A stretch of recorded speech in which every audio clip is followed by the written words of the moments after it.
잡힌 시선, 따뜻한 공정의 가치로 함께합니다. 황보선의 출발 새 아침. 네, 황보선의 출발 새 아침 2부 시작합니다. 광고 들어가는 사이에 청취자분들께서 의견을 주신 게 있는데 1349님께서 검찰이란 조직은 현재 가지고 있는 힘을 놓기 싫어하는 건 누가 봐도 다 아는 사실이 아닌가요? 라고 보내주셨습니다. 자, 계속해서 여의도 중계석 서른 더불어민주당 의원과 홍문표 국민의힘 의원과 토론 이어가면서요. 자, 의견 주실 분들은 샵 0945번 50원 유료 문자로 보내주시기 바랍니다. 자, 다음으로요. 주제를 바꿔보겠습니다. 윤 총장이 업무 복귀한 다음에 바로 또 이제 월성 원전 조기 폐쇄한 것 관련해서 수사가 지금 급진전되고 있습니다. 또 오늘 영장실질심사 있고 그래서 산자부 공무원들 과장급들 이상이죠. 구속할지 여부가 결정이 납니다. 이렇게 속도가 낸다고 보시는지 어떻게 보십니까? 먼저 홍 의원께서 말씀해 주십시오. 저는 이 문제는 사실 벌써 검찰이나 또는 우리나라 법조에서 해결점을 찾고 마무리를 했어야 할 문제인데 지금 이게 문재인 정부 4년이 다 지나도록 시작만 해놓고 지금까지도 명쾌한 답이 안 나와 있다는 것은 그동안에 정치적으로 사회적으로 현실 문제 때문에 밀렸는지는 모르겠습니다만은 어쨌든 결론은 이 원전이라는 것은 세계가 인정하고 대한민국에서 가장 소중하게 지금껏 우리 에너지로서 활용했었던 것이 갑자기 이거를 중단시키는 이런 사태가 이게 정치적으로 벌어졌는데 이걸 감사원이나 또는 여러 루트를 통해서 감사해 본 결과 원전은 지속돼야 된다라는 것이 지금까지 평가였습니다. 그 내용으로 보면은 이 원전을 폐쇄됐을 때의 국가적인 소모의 예산 문제 또 피해 문제 이건 국가와 국민에게 돌아간다 해서 이 안전한 것을 지속해야 된다라고 실무자나 담당이 했을 때 이게 너 죽을래 이런 식으로 이걸 압박을 해서 다시 뜯어 고치는데 자그마치 444번을 고친 겁니다. 이건 아마 세계 어느 공식 문건에도 이렇게 시대한 일은 없을 거예요. 어떻게 한두 번 고치는 건 있을 수 있지만 444번을 고치느냐 말이에요. 그래서 이거를 고치는 과정에 여러 가지가 있습니다만 시간이 짧아서 얘기는 못 드리고 그리고 담당의 마지막 얘기는 뭡니까? 신의 짓이다. 예. 도대체 이게 대한민국의 신의 나라입니까? 이런 추원 변명을 해서 담당들이 얘기를 했을 때 이거를 그래도 우리 산자부에서 장관이나 또 기타의 정당이든 많은 권력기관에서 야 이건 아니다. 여부 보면은 너 죽을래라는 용어까지 써서 이걸 다시 고치고 또 신내림으로 내가 이미 결정한 것이다. 이렇게 얘기를 해서 대한민국의 이 원전 문제를 그걸로 끝낸다면은 그건 국민을 속이는 것이죠. 그리고 전문가가 살아있고 그동안에 여기에 감사한 사람들이 다 눈뜨고 보고 있는데 어떻게 이것을 이런 공갈 협박 그리고 신이라는 이름으로 빌려서 이 원전 문제를 덮으려고 하는 해결하려고 하는 이 정부의 모습이 참으로 안타깝고 참으로 붙기가 부끄럽습니다. 예, 네. 그럼 홍 의원께서는 이제 원전 중단이 정치적으로 이루어진 거니까 수사를 지금처럼 하는 것이 맞다 이런 의견이신 건가요? 물론이죠. 예. 네, 원자력 발전 문제는 후쿠시마 원전 대폭발 이후로 전 세계적으로 원전 가지고는 안 되겠구나. 이 안전성이 보장이 안 되고 경제력으로도 별로 의미가 없다. 왜? 후속 조치가 필요하기 때문에 영원히 핵 폐기물들을 보관해야 되는 이런 문제 때문에 경제성이 떨어진다. 없다. 이게 전 세계적인 판단이었습니다. 그래서 원전을 대체하기 위해서 지금 각종의 방법들을 다 동원하고 있습니다. 탈원전이 세계적 대세인 건 누구도 부인 못합니다. 따라서 우리나라도 당연히 탈원전 정책에서 문제를 입안할 수밖에 없고 그래서 지금 이 상황이 나온 겁니다. 정책에 대한 이 판단을 검찰이 나서가지고 탈원전 정책 하지 마라. 지금 이런 지시로 나오고 있다고 보여집니다. 지금 야당에서도 하고 있는 얘기가 비슷한 내용입니다. 탈원전 정책이 틀렸으니까 그 정책에 대해서 칼을 대라. 이 얘기인데 정책에 대해서 전 세계적으로 진행되고 있는 이 정책에 대해서 이게 잘못됐다고 얘기한다면 대한민국 어디로 가라는 겁니까? 이걸 검찰이 수사하고 있는 행태입니다. 물론 그 내용 중에 뭐 440분을 어떻게 했다는 얘기는 그 내용 중에는 기밀 사항도 있고 국가적 기밀 사항도 있고 하기 때문에 드러내서는 안 되는 부분도 있습니다. 물론 정책적 변화를 하기 위해서 말을 바꾼 부분에 대해서 이 정책적 변화에 대해서 이게 감춰야 되는 부분은 잘못된 부분이 있을 수 있다고 봅니다. 그렇다고 그래가지고 정책에 대해서 이게 이 검찰이 칼을 들고 들어오겠다면은 바로 대한민국이 하고 있는 탈원전 정책이 틀렸다.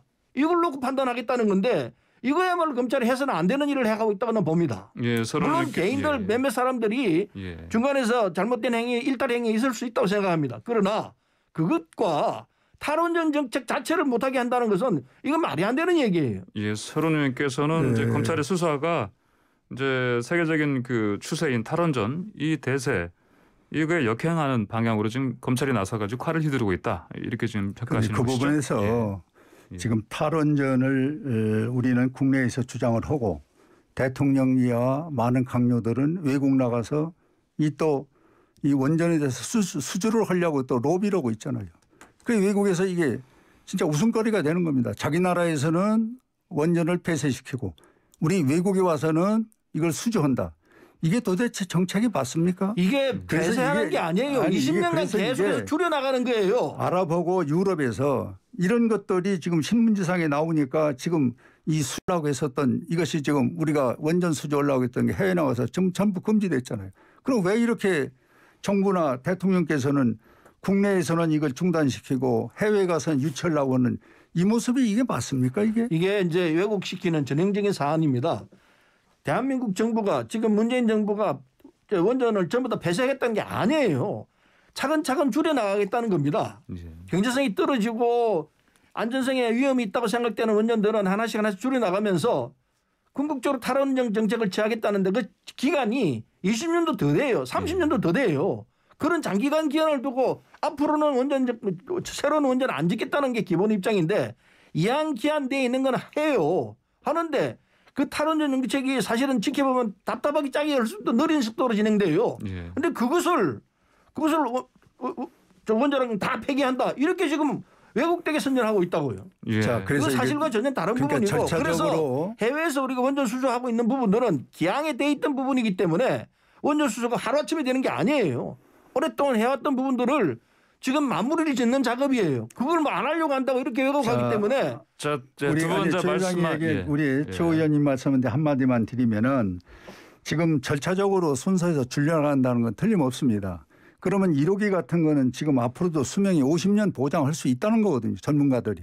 그런데 이거를 지금 폐쇄시켰으니까 이건 앞뒤가 안 맞는 거죠. 50년간 놔두든지 최소한도 30년이라도 놔뒀다가 그다음에 또 딴 에너지를 또 창출해내는 건 있을 수 있는데 50년이니까. 아니 공식적으로 나와 있는 게 50년이에요. 지금 그 내용을 안 보셨는데 이게 50년을 보장할 수 있어요. 앞으로도. 예, 자 잠깐만요. 자, 그 두 분 토론화 중에 아까 우리가 얘기 나눴던 그 서른 의원께서 말씀하셨던 그 이낙연 대표의 그 측근의 안타까운 소식 관련해서 청취자 한 분께서 의견을 주셨는데 3140님입니다.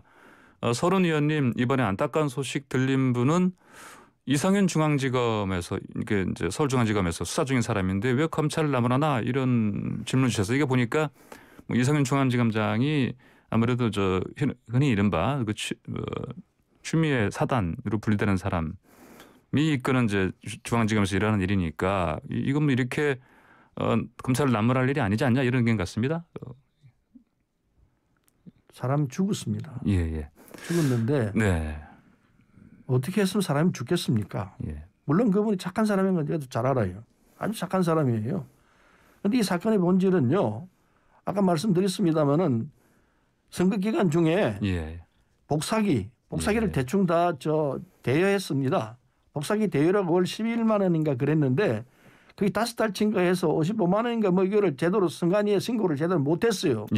그게 결국은 선관위에서는 이거 고발 사안이 해서 고발을 했는데 그걸 조사를 하지 않고 그냥 엉뚱한 걸 조사를 하면서 덤벼들어 꼭 조국 사건하고 비슷해요. 그래서 이낙연 대표를 그냥 죽이겠다는 쪽으로 나가는 건지 어떤 건지 저도 정확히는 잘 모르겠습니다만 결국은 이분이 돌아가셨어요. 이 사건을 놓고서는 검찰에서는 사람을 어떻게 하면 이렇게 죽게 만드느냐. 이 비난을 피할 길이 없는 것 아니겠습니까? 예. 어떻게 수사를 했길래? 나중에 이제 수사 결과가 나올는지 모르겠습니다만 어떻게 수사를 했길래 사람이 죽는 게 지경까지 들어가느냐 이게요. 아무리 착한 사람이라 하더라도. 예. 자, 그 얘기에 너무나도 제가 안타까워서 얘기를 한마디 다시 드리는데 이 검찰 내부가 지금 윤석열 또 이성윤 이렇게 비슷하게 갈라진 것처럼 국민들이 알고 있잖아요. 일단 언론에서 이렇게 쓰고 있습니다. 예, 그것 때문에 지가 아까 이성윤 거론을 안 한 겁니다. 예. 검찰이라는 그냥 전체를 이렇게 얘기를 했는데 이게 사실 이성윤 소위 지휘하에서 예. 수사받은 겁니다.